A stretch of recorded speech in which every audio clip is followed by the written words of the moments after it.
Dear students, अपने test series second का आज सेकंड टेस्ट का सॉल्यूशन अपन देख रहे हैं।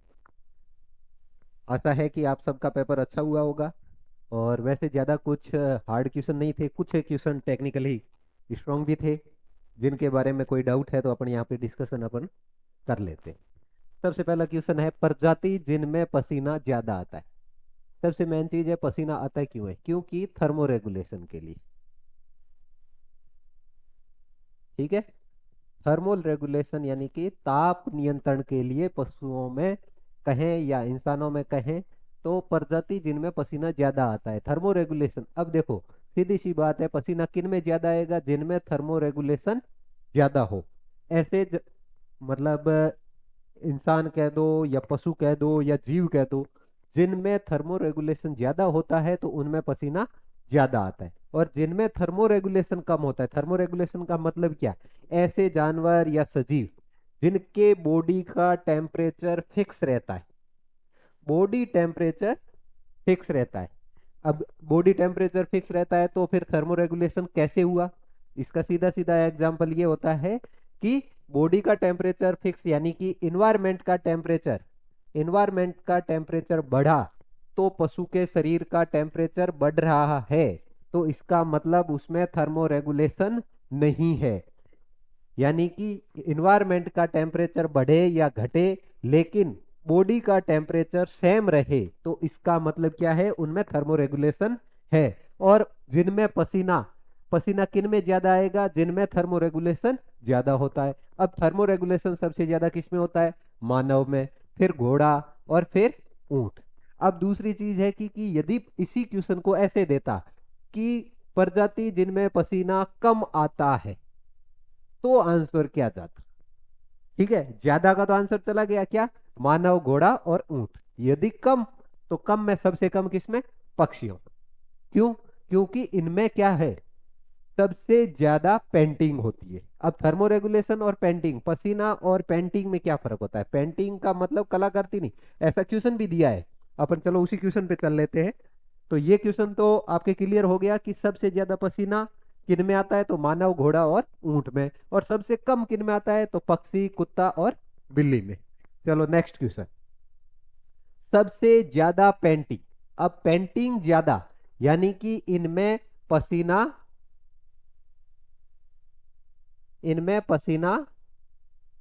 कम आएगा।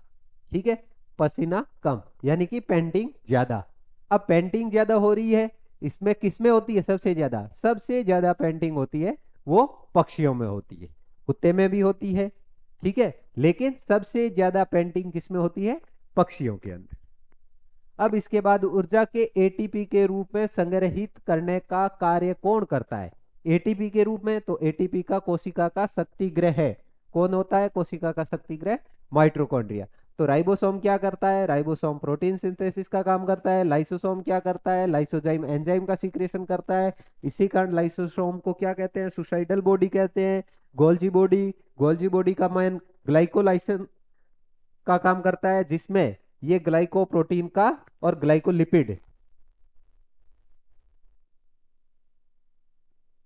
ग्लाइकोप्रोटीन तथा ग्लाइकोलिपिड फॉर्मेशन का कार्य कौन करता है? गोल्जी बॉडी का काम होता है। यानी कि एटीपी के रूप में ऊर्जा का संग्रहण सामान्य क्वेश्चन है, इजी क्वेश्चन है, कोई डाउट नहीं होता इसमें।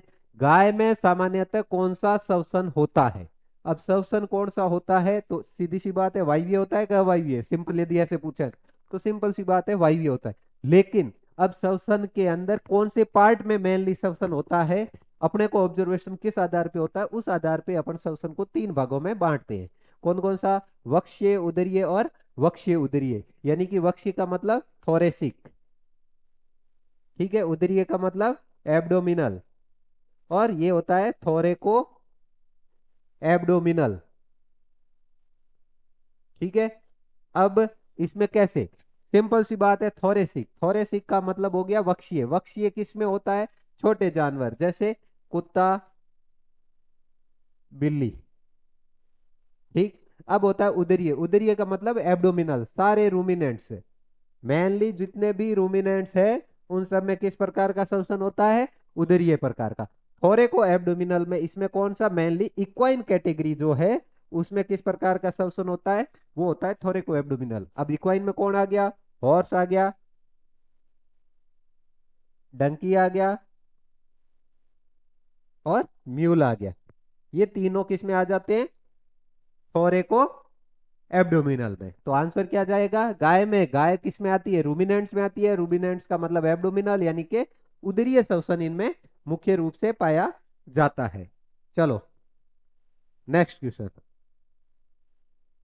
इसके बाद है वक्षीय श्वसन। वक्षीय का मतलब किसमें हो गया, कुत्ता बिल्ली में। कुत्ता बिल्ली में तो इसका मतलब आंसर क्या जाएगा, कुत्ते में। तो गाय में किस प्रकार का होता है, एब्डोमिनल। घोड़े में किस प्रकार का होता है, थोरेको एब्डोमिनल। ठीक है, तो सिंपल सा है, कोई इसमें बड़ा क्वेश्चन नहीं है। फेफड़े के पिचक जाने की वजह से गैसों का आदान प्रदान बंद होना। अब सिंपल सी बात है, फेफड़ों के पिचक जाने के वजह से गैसों का आदान प्रदान बंद होना क्या कहलाता है। ठीक है, इसमें पहला ऑप्शन दिया है डिस्पनिया। डिस्पनिया जहां पे भी आएगा वहां होगा डिफिकल्टी, यानी कि होता है लेकिन डिफिकल्टी होती है, यानी कि बंद नहीं होता, यानी कि ये ऑप्शन नहीं होगा। फिर आता है एटिलेक्टेसिस। बिल्कुल सही है, यही आंसर जाएगा। क्यों, पिचक जाने के कारण यदि श्वसन बंद हो जाता है, गैसों का आदान प्रदान बंद हो जाता है, तो उसे क्या कहा जाता है, एटिलेक्टेसिस कहा जाता है। अब एम्फाइसीमा। एम्फाइसीमा क्या होता है, एल्विलाई खराब हो जाए। क्या, एल्विलाई खराब हो जाए तो उसके कारण ऑक्सीजन की सप्लाई प्रॉपर नहीं होती, और एल्विलाई के खराब होने के कारण ऑक्सीजन की सप्लाई नहीं होना, वो क्या कहलाता है, एम्फाइसीमा। फिर आता है पॉलिपनिया। अब पॉलिपनिया का मतलब, पॉली पॉली शब्द कहां पे आता है, जहां पे संख्या बढ़ जाए, ज्यादा। अब ज्यादा का मतलब ये होता है कि श्वसन की रिपीटेशन ज्यादा हो गई, पुनरावृत्ति, बारंबारता यदि ज्यादा हो रही है तो वो क्या हो गया, पॉलिपनिया। लेकिन इसमें खास बात क्या होती है, इसमें खास बात ये होती है कि श्वसन की जो डेप्थ होती है वो कम हो जाती है। डेप्थ का मतलब गहराई, यानी कि श्वसन की गहराई कम हो जाती है। तो इस प्रकार का मतलब आवृत्ति बढ़ जाना श्वसन की, वो बढ़ जाना, लेकिन गहराई कम हो जाती है। तो इस प्रकार का श्वसन कहलाता है पॉलिपनिया, और इसमें भी ऑक्सीजन की प्रॉपर सप्लाई ऑर्गन्स तक नहीं हो पाती। ठीक है, तो इसका आंसर क्या हो गया, एटिलेक्टेसिस। चलो नेक्स्ट क्वेश्चन। सामान्य अंतः श्वसन में काम में ग्रहण की जाने वाली वायु का आयतन। चलो, सामान्य अंतः श्वसन। अब सिंपल सी बात है कि अंतः श्वसन में काम में ग्रहण की जाने वाली, थोड़ा सा क्वेश्चन की लैंग्वेज में देखिए आप, सामान्य अंतः श्वसन। अब सिंपल बात है, अंतः श्वसन यानी कि हवा है वो अंदर जा रही है, मैं ग्रहण की जाने वाली वायु का आयतन। अब देखो, ऑब्जेक्टिव के अंदर क्वेश्चन में कई बार छोटी मोटी यदि थोड़ी सी भी त्रुटि रह जाए तो उस आधार में, उस कंडीशन के अंदर ऑप्शन के आधार पे कैसे सही करें। सिंपल सी बात है कि सामान्य अंतः श्वसन, अब इसके अंदर एक्चुअल में यदि अपन बात करें तो जो टाइडल वॉल्यूम होता है वो अंतः श्वसन तथा बहिःश्वसन, यानी कि दोनों का जो हवा होती है, बहिःश्वसन, दोनों को मिलाकर क्या कहलाता है, टाइडल वॉल्यूम। ठीक है, अंतः श्वसन और बहि। अब लेकिन अब इसमें दूसरा ऑप्शन सही बैठ ही नहीं रहा है। ठीक है ना, यदि क्वेश्चन के हिसाब से अपन देखें तो यही ऑप्शन बैठ रहा है कि अंतः श्वसन और बहिःश्वसन दोनों को मिलाकर जो होती है, लेकिन इसमें सिंपल अंतः श्वसन लिखा है। लेकिन inspiratory reserve volume, expiratory reserve volume, residual volume, तो इन तीन तो ये बिल्कुल भी नहीं हो सकते। अब होते क्या है, सिंपल सी बात, देखिए अपन श्वसन की डेप्थ को पढ़े।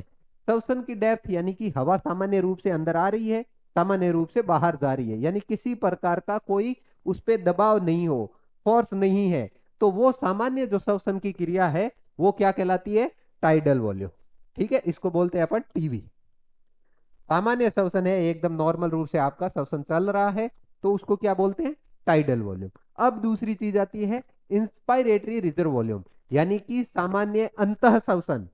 सामान्य अंतः श्वसन के बाद फोर्सफुली अंदर ग्रहण की गई हवा क्या कहलाता है, inspiratory reserve volume, IRV, inspiratory reserve volume. ठीक, सिंपल सी बात। अब ये क्या हो गया, टाइडल वॉल्यूम सामान्य। अब आता है एक्सपायरेटरी रिजर्व वॉल्यूम, यानी कि सामान्य बहिःश्वसन के बाद फोर्सफुली निकाली गई हवा, फेफड़ों के द्वारा निकाली गई हवा क्या कहलाती है? Expiratory reserve volume. समझ में आया कि सामान्य, ये हो गया इंस्पिरेशन, ये हो गया एक्सपिरेशन, यानी कि एक्सपिरेशन के बाद भी हवा बाहर निकल रही है तो उसको बोलते हैं एक्सपायरेटरी रिजर्व वॉल्यूम। अब इसके बाद आता है रेजिडुअल वॉल्यूम। रेजिडुअल वॉल्यूम वो होता है जिसको फोर्सफुली भी फेफड़ों से बाहर नहीं निकाला जा सकता। तो इस प्रकार का जो वॉल्यूम हो गया वो क्या कहलाता है? रेजिडुअल। रेजिडुअल का मतलब ये हो गया, आप ऐसे समझ सकते हैं कि ऐसा वॉल्यूम जो हमेशा फेफड़ों के अंदर ही रहे वो क्या कहलाता है? Residual volume. ठीक है। अब इसमें सिंपल बात आती है क्या कि inspiratory reserve volume, tidal volume तथा एक्सपायरेटरी रिजर्व वॉल्यूम, इन तीनों को मिलाकर क्या कहलाता है? Vital capacity. वाइटल कैपेसिटी की मतलब ये हो गया कि फेफड़ों में कितनी क्षमता है, जीवित होने की कितनी क्षमता है। यानी कि जीवित होने की क्षमता को अपन ऐसे माप सकते हैं कि कितनी हवा अंदर फोर्सफुली ले रहा है, कितनी सामान्य ले रहा है और कितनी हवा फोर्सफुली बाहर निकाल रहा है। इन तीनों को मिलाकर वाइटल कैपेसिटी कहा जाता है। और वाइटल कैपेसिटी को मापने के लिए जो इसका उपकरण आता है वो आता है स्पाइरोमेट्री। इसका मतलब अध्ययन कहलाना क्या कहलाता है? स्पाइरोमेट्री। चलो, सामान्य अंतः श्वसन। अब ये देखिए, जो अपन ने अभी डिस्कशन किया है वही क्वेश्चन है। सामान्य अंतः श्वसन के पश्चात तेजी के साथ अंदर ली जाए। अंतः श्वसन के बाद अब देखिए, ये इंस्पायरेशन यहां पे, ठीक है, इंस्पायरेशन के बाद तेजी से अंदर ली जाने वाली क्या हो गया? Inspiratory reserve volume. तो इंस्पायरेटरी रिजर्व वॉल्यूम। यदि बहिःश्वसन के बाद तेजी के साथ बाहर ली जाने वाली गैस का आयतन क्या होता? तो वो होता एक्सपायरेटरी रिजर्व वॉल्यूम। समझ में आ गया? अगला ये भी अपन ने डिस्कशन कर लिया, वाइटल कैपेसिटी क्या होती है?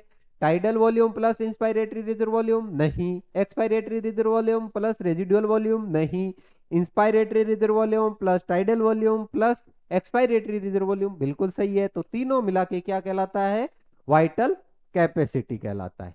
अगला, किस अवस्था में तापमान बढ़ने को बुखार नहीं कहते? सिंपल सी बात, किस अवस्था में तापमान बढ़ने को बुखार नहीं कहते? यानी कि टेम्परेचर तो बढ़ा है लेकिन वो फीवर नहीं है। ठीक है, टेम्परेचर नॉर्मल अपन क्या पढ़ते हैं कि टेम्परेचर बढ़ा मतलब वो फीवर हो गया, लेकिन हीट स्ट्रोक के अंदर टेम्परेचर बढ़ता है और उसको अपन क्या नहीं कहते? फीवर नहीं कहते। क्यों? क्योंकि हीट स्ट्रोक क्या है? मेटाबॉलिक। ठीक है, बाहर का जो टेम्परेचर है उसके अकॉर्डिंग बॉडी का टेम्परेचर बढ़ रहा है। अगला आता है लंगड़ा बुखार। इसको अपन देसी मतलब टेक्निकली क्या बोलते हैं? Black quarter. ठीक है, बबेसियोसिस ये एक प्रोटोजोन डिजीज है और एंथ्रेक्स ये एक कॉमन बीमारी तो नहीं कह सकते लेकिन बहुत ही मोर्टेलिटी इसकी बहुत ज्यादा होती है, यानी कि घातक बीमारी है एंथ्रेक्स। ठीक है। अगला क्वेश्चन, टैकीकार्डिया। अब दो शब्द आते हैं, अपन ने कई बार डिस्कशन किया है, टैकी और ब्रेडी। टैकी जहां आएगा वहां बढ़ा हुआ होगा, ब्रेडी जहां आएगा वहां घटा हुआ होगा। अब कार्डिया, कार्डिया मतलब कार्डियक साइकिल, कार्डियक साइकिल मतलब पल्स। ठीक है, सिंपल सी बात। तो टैकी मतलब बढ़ा हुआ, कार्डिया मतलब पल्स, तो पल्स दर का बढ़ना, पल्स दर का कम होना यानी ब्रेडी कार्डिया, पल्स दर का सामान्य होना नॉर्मल है। ठीक, थनेला सबसे ज्यादा किस जानवर में होती है? अब सबसे पहला चीज क्या होता है थनेला? तो थनेला होता है मैस्टाइटिस। ठीक है, अब मैस्टाइटिस सबसे ज्यादा किस जानवर में होता है? तो सामान्य है गाय के अंदर। अब अलग अलग चीजें हैं कि गाय के अंदर क्या है, कई जगह इसका लॉजिक ये दिया है कि टीट कैनाल का जो ओरिफाइस होता है वो थोड़ा सा डायमीटर में बड़ा होता है। दूसरा, बैक्टीरियल इन्फेक्शन ज्यादा होता है। क्यों? क्योंकि इन्वेडेशन ज्यादा होता है भैंस के अंदर, तो टीट ओरिफाइस छोटा होता है। भेड़ में क्यों? क्योंकि उसके टीट की साइज है वो छोटी होती है। घोड़ी में अड्र है वो कम डेवलप होता है, इस कारण उनमें कम होता है। अलग अलग लॉजिक है लेकिन सही आंसर क्या है? मैस्टाइटिस सबसे ज्यादा किस जानवर में होता है? तो गाय के अंदर। टीबी, ब्रुसेला और लेप्टोस्पाइरोसिस गर्भपात किस समय होता है? अब सिंपल सी बात है, ये रोग होते हैं, इन रोगों के कारण पशु में गर्भपात होता है और गर्भपात का एक समय फिक्स होता है, वो समय होता है third trimester. First trimester, second trimester और थर्ड ट्राइमेस्टर में अलग अलग पशुओं में अलग अलग समय में। अब ट्राइमेस्टर क्या होता है, पूरा यदि अपन बात करें कि पशु का जो गर्भपात होता है उस गर्भकाल को 3 भागों में बांटा गया है। ठीक है, तीनों भागों में बांटा गया है और तीनों भागों का गर्भ का जो काल है उनको, जितना गर्भकाल है उनको बराबर वॉल्यूम में 3 भागों में बांट दिया, फर्स्ट ट्राइमेस्टर, सेकेंड ट्राइमेस्टर और थर्ड ट्राइमेस्टर। तो थर्ड ट्राइमेस्टर में कौन करवाता है, ब्रुसेलोसिस करवाता है। ठीक है, फर्स्ट ट्राइमेस्टर में कौन करवाता है, ट्राइकोमोनियासिस करवाता है और सेकेंड के अंदर कैंपाइलो बैक्टीरियोसिस। फर्स्ट में कौन करवाता है, ट्राइकोमोनियासिस, सेकेंड में कैंपाइलो और थर्ड में ब्रुसेलोसिस और लेप्टोस्पाइरोसिस। ये सामान्य रूप से गर्भपात करवाते हैं। प्रथम ट्राइमेस्टर में गर्भपात कौन करवाता है, यही बात आ गई। ये कौन हो गया, ट्राइकोमोनास। ब्रुसेला कब करवाता है, थर्ड में करवाता है और सेकंड में कौन हो गया, कैंपाइल। ठीक है, नेक्स्ट क्वेश्चन, गाय का लेटी हुई अवस्था में लगातार फ्लैंक की तरफ गर्दन मोड़कर देखना किसका लक्षण होता है। तो गाय का लेटी हुई अवस्था में लगातार फ्लैंक की तरफ देखना क्या कहलाता है, मिल्क फीवर कहलाता है। तो बात आती है पाइका क्या होता है। तो पाइका क्या होता है, पाइका होता है अनवांटेड थिंग्स को खाना, यानी कि कचरे को खाना। और दूसरी बात कीटोसिस, कीटोसिस होता है negative energy balance. Negative energy balance का मतलब हो गया कि पशु के अंदर ऊर्जा की कमी होने के कारण यदि रोग हो रहा है तो वो क्या होता है, कीटोसिस होता है। PPH, post parturient haemoglobin urea या पोस्ट पार्चुरेंट हीमेचूरिया, तो वो क्या कहलाता है, पीपीएच कहलाता है। अगला क्वेश्चन आता है अपने पास, कौन सी विटामिन हार्मोन की तरह कार्य करता है। कौन सी विटामिन हार्मोन की तरह कार्य करता है, तो विटामिन कौन सी होती है, डी। यानी कि हार्मोन का मतलब क्या हो गया, बॉडी के अंदर सिंथेसिस होने वाली चीज, तो वो क्या कहलाती है, हार्मोन कहलाती है। ठीक है, और हार्मोन में कौन सी, विटामिन डी। क्यों, क्योंकि ये सूर्य की किरणों के कारण बॉडी के अंदर सिंथेसिस होता है। ठीक है, अगला क्वेश्चन, अगला क्वेश्चन है, सतही लिम्फ नोड में सूजन तथा कोच ब्लू बॉडी का बनना किस बीमारी का मुख्य लक्षण है। तो सतही लिम्फ नोड यानी कि जो लिम्फ नोड है उनमें सूजन सामान्य रूप से अपन देखते हैं किसमें, फिलेरियोसिस के अंदर। अब बबेसियोसिस में क्या होता है, कॉफी कलर यूरिन आता है। ठीक है, कॉफी कलर यूरिन। अब इसको सर्रा ट्रिप्नोसोमा किस में होता है, नॉर्मली सामान्य रूप से ऊंटों में होता है। कब होता है, 3 साल तक इसका अफेक्ट रहता है और इसी कारण इसको तिबरसा कहा जाता है, ट्रिप्नोसोमा के कारण होता है। फिर काला आजार, काला आजार इसको किसके कारण होता है, लिस्मानिया के कारण होता है। और ये सारे के सारे लगभग कौन से हैं, प्रोटोजोन डिजीज है। एफएमडी किस जानवर में नहीं होता। अब सिंपल सी बात है कि सामान्य रूप से अपन एफएमडी का नाम आता है तो अपन देखते हैं गाय और भैंस, कि गाय और भैंस के अंदर ही एफएमडी होता है। ऐसा नहीं है, सबके अंदर एफएमडी हो सकता है। और किसके अंदर नहीं होता, तो स्पेशल आंसर है घोड़ा। अब बात आती है भेड़ में बिल्कुल होता है, क्यों, रूमिनेंट है, तो रूमिनेंट में तो सामान्य कोई डाउट होना ही नहीं चाहिए। अब यहाँ डाउट होता है कि कुत्ते में क्या एफएमडी होता है। कई जगह लिखा हुआ है होता है एफएमडी, कई जगह लिखा हुआ है नहीं होता। लेकिन अपने को ये मानना है कि कुत्ते के अंदर एफएमडी होता है, क्योंकि रेफरेंस बुक्स के अंदर भी ये लिखा हुआ है।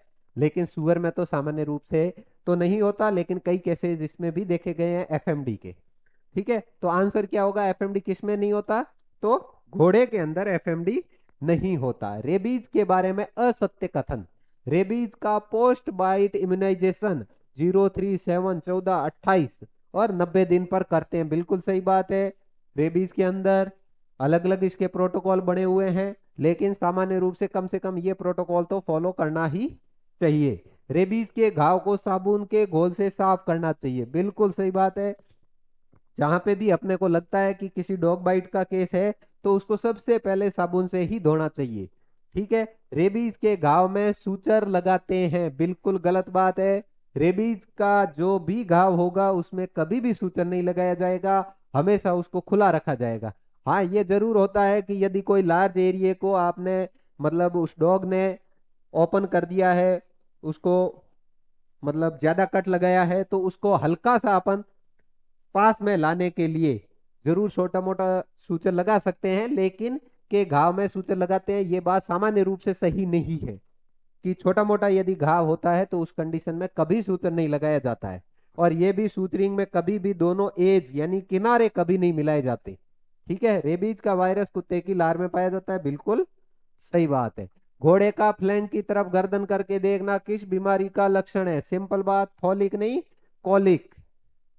कॉलिक का मुख्य लक्षण है। ठीक है। कीटोसिस वही हो गया, नेगेटिव है मिल्क फीवर और टिटनेस, ये सामान्य रूप से लार्ज एनिमल के है डिजीज है। और कॉलिक एक घोड़े का स्पेशल डिजीज है और सामान्य रूप से पाई जाने वाली डिजीज है। अब इसके बाद आता है स्टिली वूल किस खनिज की कमी से होता है? स्टिली वूल, स्टिली वूल किसके कमी के कारण होता है?